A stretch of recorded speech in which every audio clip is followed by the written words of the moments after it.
The next document is the individual team member's independence. Now, in the same way that we need to confirm as a firm that we are independent of the client, we also need to go and confirm that the individual team members are also independent of this client. And some of those questions are going to be similar to what we've seen in the previous document. However, I just want to point out the right answer is changed. If you were looking for the right answer in 10.02, no was the right answer, but in this document, yes is the right answer. So the question is asking, integrity. I am straightforward and honest in my professional and business relationships. So obviously you want to say yes to that. So if we say no, we're going to be highlighting the items in yellow. Okay, just want to scroll down. This is pre-completed. Sorry, I just want to point out you need to put each individual team member's name, and you'll see that there are multiple sheets in place. We have up to 10 sheets available for 10 team members. They need to put in their name, what their position is. Now that could be position in the engagement, position in the firm.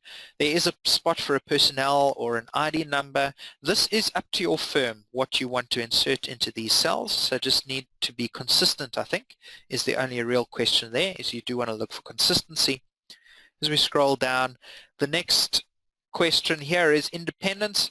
Just looking at 6 and the sub-questions here, I have complied with the requirements. So when it asks about financial interests, it's asking me, have I complied with the requirements? Yes. Not do I have a financial interest, it's have I complied with the requirements in the application of the conceptual framework, and so on and so forth. Okay. Skipping over to, okay, it's in my other file. Let me go and have a look in there. I have a few team members in here. John Smith, I've picked on him. If there is a John Smith watching, I'm terribly sorry.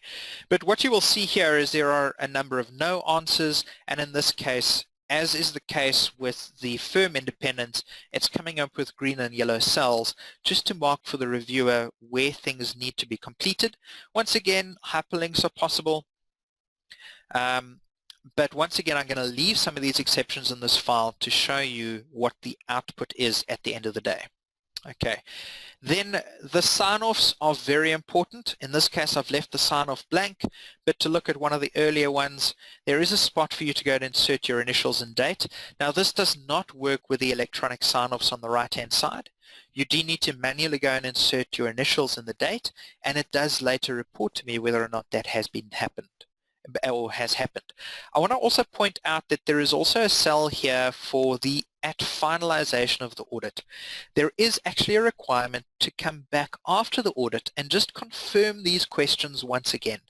To confirm as an individual that throughout the audit I have still maintained my integrity, I have still maintained my independence of this client. I haven't suddenly bought 50% of the shares because I've suddenly seen, hang on, they're going to have a huge dividend payout and I want some of that money.